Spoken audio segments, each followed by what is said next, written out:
Hi, everyone. My name is Natalie Ledwell, and this is The Inspiration Show. Today on the show, I have a special guest who is the author of this new book.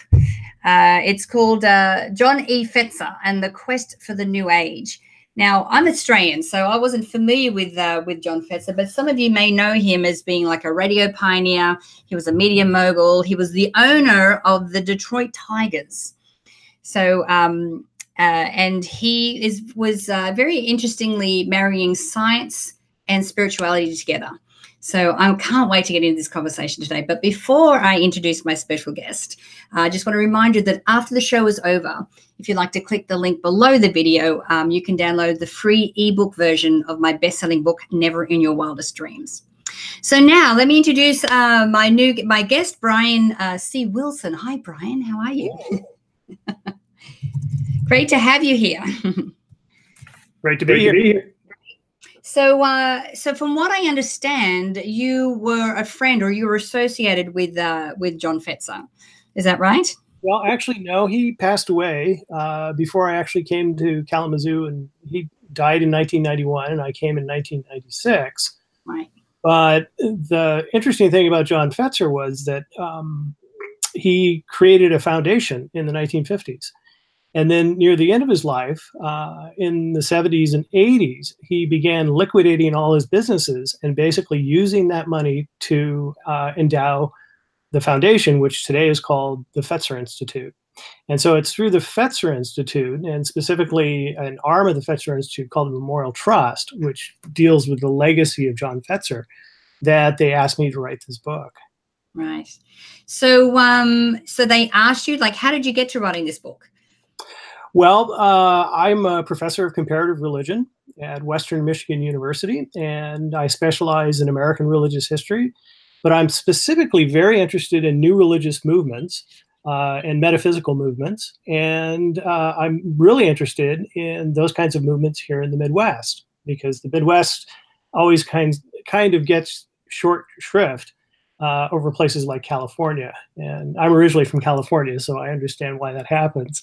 But in the Midwest, it turns out that it was a hotbed of all sorts of interesting alternative and metaphysical movements, of which John Fetzer was a very good example. So they knew me for my writings, and they asked me to do a couple of small projects for them. And then they basically offered me the possibility of writing a full-scale spiritual biography of John Fetzer. Wow. So he sounds like a very interesting person. Like, you know, he sounds like he had this traditional life, but then he had this interest in the metaphysical and spirituality. So tell us a little bit about what you were able to uncover about him. Mm-hmm. Well, it's interesting because he was very careful as a businessman to keep his kind of spiritual search very quiet. I mean, even his closest colleagues didn't know everything he was reading and he was into. His closest friends and relatives, of course, did. He was baptized a Methodist, and he joined the Seventh-day Adventist Church for a time in his 20s. But then he became dissatisfied with that, and he left. And one of the first places he went, he was still on a spiritual search. And so one of the first places he went was Camp Chesterfield, which is a spiritualist camp in Indiana, which survives to this day. It's a thriving institution. And there he was introduced to all sorts of interesting metaphysical movements. So in addition to spiritualism, new thought, kind of mind over matter thinking, theosophy was really big. He became a Freemason. He got very interested in Rosicrucianism and Hermeticism. And then later in the 1950s, he became absolutely fascinated by parapsychology and UFOs. And the reason for this is because he was always thinking as an engineer. And he was very influenced by Nikola Tesla. And the idea that somehow the electromagnetic spectrum expanded out and perhaps joined up with the subtle energies of the universe. And wouldn't it be wonderful if we could come up with a spiritualized science that could actually prove and use this kind of expanded notion of what energy is in the universe? So I think that's why UFOs and why parapsychology appeal to him. Right. So so how did this show up in his life? Did it show up in his business practices? Like, the people that worked for him, were they also involved with this? Like, and how did he influence other people? Like, what was his life like? Well, he was very good at compartmentalizing. So most of his closest colleagues in his businesses and at the baseball team didn't know about this, but it slipped through occasionally because John Fetzer himself really believed his business success was due to his intuition, which he thought of as a kind of ESP. And he relied on it a great deal.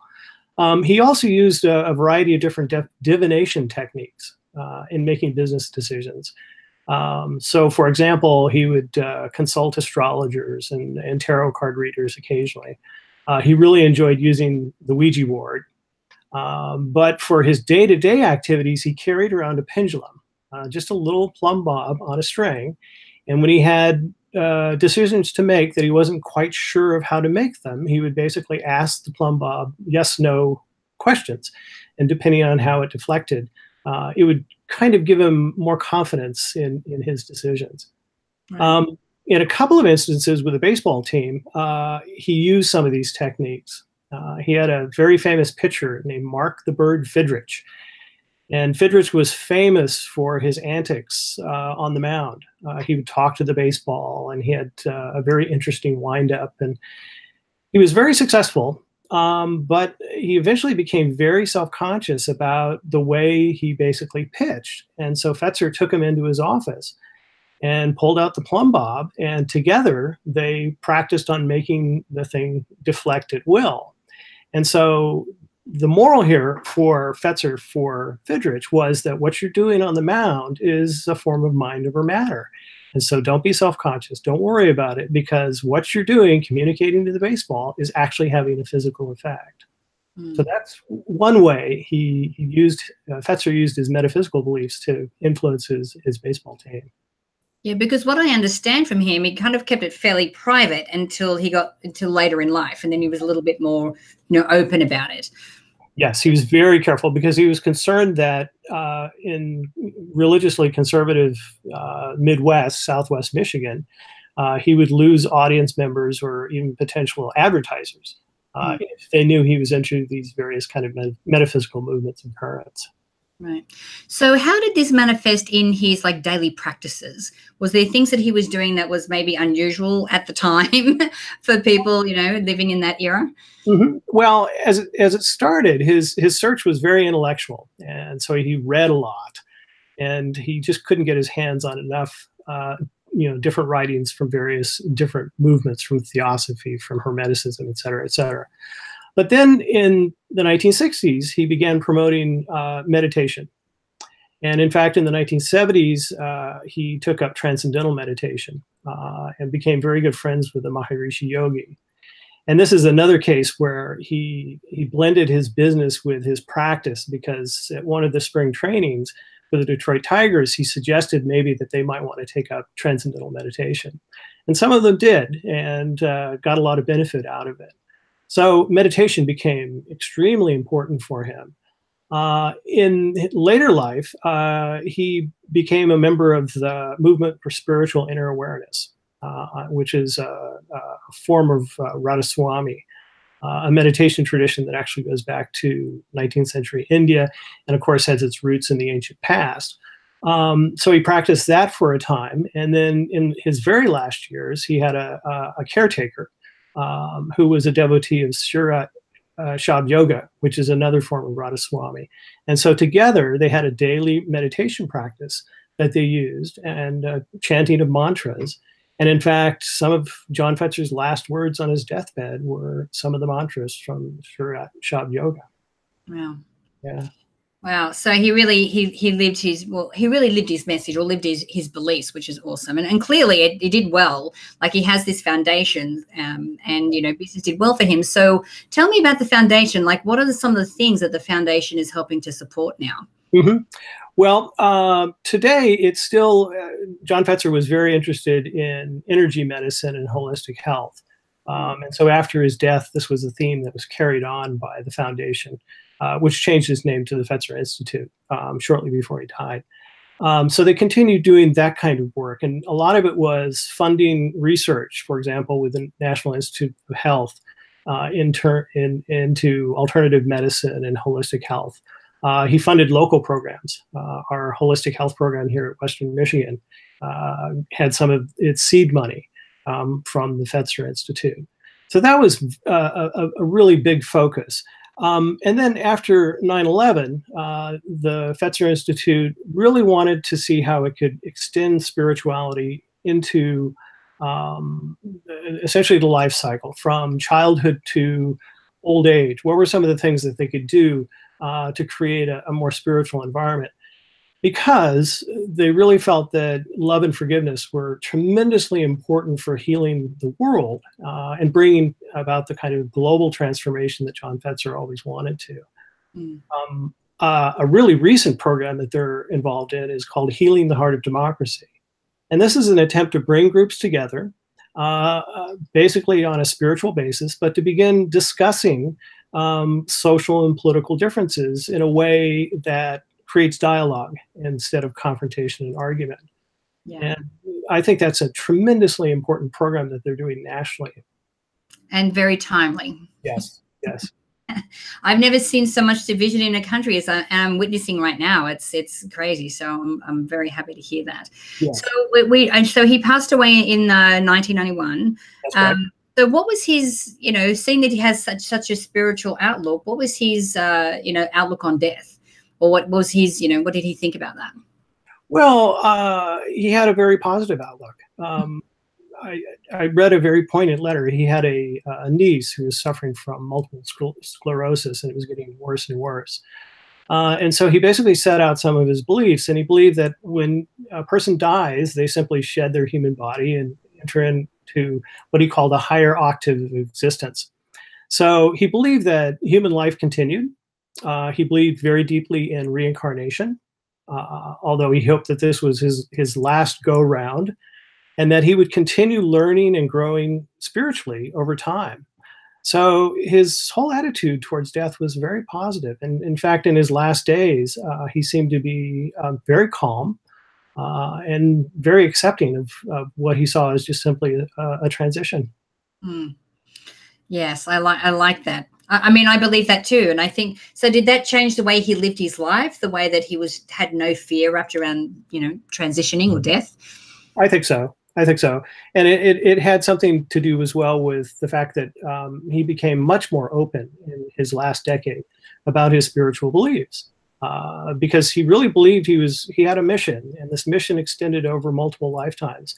And so here he finally had the wealth and power to institutionalize his vision. And that really made him proud and very optimistic about the future. Awesome. Well, I can't wait. I haven't had an opportunity to read the book yet, but I can't wait to get into it. I'm so glad I've got a copy.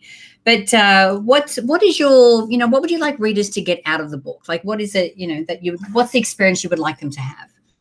Well, I think a couple of things. Here is a man who was very, very successful, but he never made money making the final goal. He always thought in terms of a mission. It's not the money, it's the mission. And I think that's tremendously important. It's very hard in our economy and in our political environment to think in those kinds of more transcendental terms. But I think it's very important, so we're not dominated by our things. He lived a very modest life. He was a multimillionaire. He was on the Forbes 400 most wealthy people list. But most of his money was basically plowed back either into his businesses and then later in life into his spiritual vision of the Institute. And I think that's a wonderful model. Yeah. The other thing that Fetzer really believed in was, he called it freedom of the spirit. And he believed that all spiritual paths ultimately would converge. And so it didn't matter whether you're a Christian, a Jew, Hindu or a Muslim, or a theosophist, or practiced, Course in Miracles.